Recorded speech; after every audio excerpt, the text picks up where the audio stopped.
So we can run this in multiple configurations. As you can see, every component is held on by a clamp. We can change things in and out. We can run it multi-plated.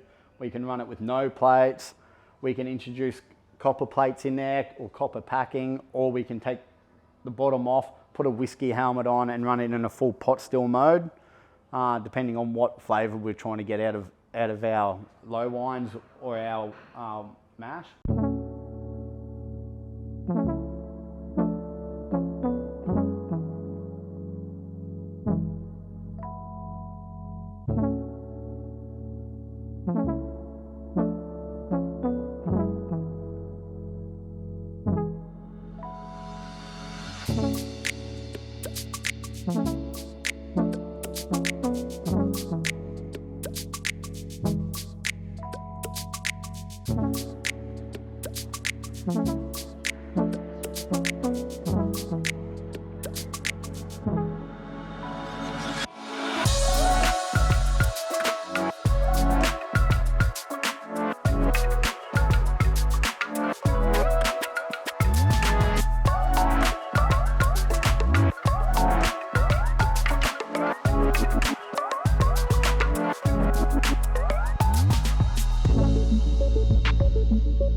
Hey guys, I'm Nath Martyn, the Whisky Scribe, and today I'm here at Lies Brewing, where they've been making beer for how many years? 6 years. 6 years, but during the pandemic, they also started making whiskey. So I've got Sean here from Lies. Hey team. And I've also got Mark from Brisbane Whisky Scene, who put me in touch with them and included me along for this little impromptu whiskey tasting. So what we've got here, this is the whiskey that you've just released? The pre-sale's just started now. Pre-sale. So pre-sale, their first day of pre-sale, we already sold 35% of the allocation. There's 400 bottles of the first release. And it's our first expression. So it started off as a beer and now we've turned it into a whiskey. Went into a 225 French oak, Hidden Creek red wines, Spanish style red wine.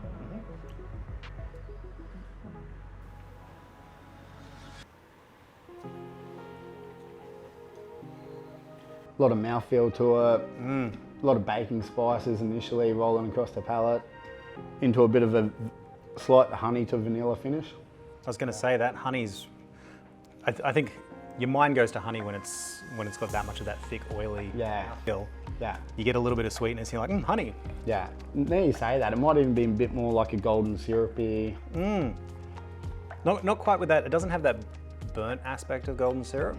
I think in the last 10 minutes it's also changed flavours just by having it open and out of the bottle. Yeah. It's really opened up and changed. It's actually been out of the barrel per se for nearly 4 months. So when we pulled it out of barrel, being our first release, I was terrified of watering it down. And because everyone told me about the horror stories of bad flock appearing and stuff. So I developed a method where we were literally doing 10 litres of water per day.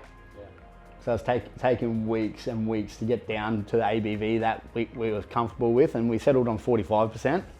The warmth that you get on your palate, like sometimes when you have a whiskey that's 45%, it can almost taste watery. Yeah. But that's got to be testament to that slow addition of water, the fact that it's still so incredibly oily. Yeah. And it's got that mouthfeel that doesn't feel watered down at all. No, you feel like you're drinking a cask strength whiskey, and that was also to do with the production method. We just go very low, very well careful distillation. Like we treat time as it's nothing. Yeah. So yeah, most of our spirit runs take anywhere from 8 to 12 hours, just low and slow. And you said that this one was just on 3 years old? It was actually 2 years and 9 months. 2 years and 9 months. But we do a couple of different techniques also. Like when we make our spirit, I let it air go into a tank to breathe for a couple of weeks before we send it to barrel and proof it down to go to barrel. We proof it down very slowly. We don't want to have any chemical reactions, because, you know, if you add water to alcohol, it generates a lot of heat and can damage a lot of the flavours. Something we learnt from making gin. Yeah. Your water chemistry and how you treat water and alcohol is, I guess, an absolute science. There's PhDs written on this, and I never knew this until I started. I've done a lot of learning very quick. It's one of the wild things about whiskey, isn't it? Like, you can do so much science, but also some random farmer 300 years ago was also able to make whiskey in some form or another. Oh, absolutely, yeah. So there's no end to how grassroots you can go with it, as well as how scientific you can go. Oh, absolutely. Like, a couple of my mates run those ice stills and stuff. Like, they just got a setting they set and forget.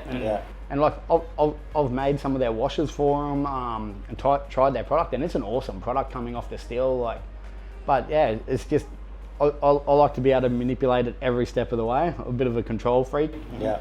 Yeah, that's just how I work. I feel like this is probably also a great entry-level whiskey for people that are beer drinkers and wanting to sort of enter that field, because whiskey is often so, they talk so much about the whiskey and the actual barreling and maybe the grains and things that you can almost forget that the first stage of making a whiskey is to make a beer. Yeah, well, all whiskey was beer. Yeah. Like, you can't get to whiskey without beer. So what was the beer base for this one again? So it was a pale ale. Pale ale? Yeah. Yeah, very, very light, but like, we bolstered up all the malts to get to a high ABV, obviously. And then you carefully selected a yeast that can handle that kind of ABV. I know you mentioned that the beer that made this whiskey is discontinued. Yeah.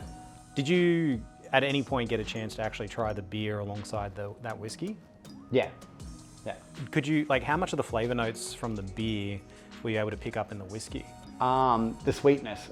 So there's a tiny bit of corn used in that recipe, and that sweetness really carries across. Very, very, very easy to tell when you try them side by side. And obviously it's unhopped, so a lot of the hops from the beer you don't really pick up in the whiskey. But there is our third cask down that you've seen before. That is actually a hopped IPA. Okay. Yeah, I'm not doing that again. the hop oils in your still is the worst thing ever. Like, just in terms of cleaning it out? Yeah, it's a full strip down, pull elements out. It's caustic, peracetic acid. It's not fun. Okay.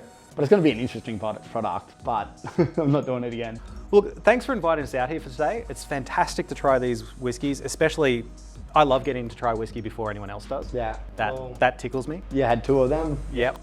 But I'm really excited to see when it actually comes out. And as you said, the time when you start actually releasing whiskies where you can also buy the beer that was used to make the whiskey alongside it, that's a sensational idea. Yeah. But where can people go to pre-order your first release? So the only place you can pre-order is on our website, in our whiteliesbrewing.com.au. It's there in Shop All. And anyone that does order from there is guaranteed to get a bottle numbered less than 100. So they're all bottled. All the pre-orders there. There's less than 100 bottles left for allocation on there out of the 400 bottles, because we do need to keep some here. Yeah. Until the next one's released, so that people can drink it behind the bar. Awesome. But thanks also, Mark, for teeing this up. If you want to know about any whiskey related events going on in Brisbane, check out Brisbane Whisky Scene. Mark is always across that. That's all for me. If you want to see more videos like this, hit subscribe. But until next time, enjoy what's in your glass. This glass is empty. Flange. Sorry guys.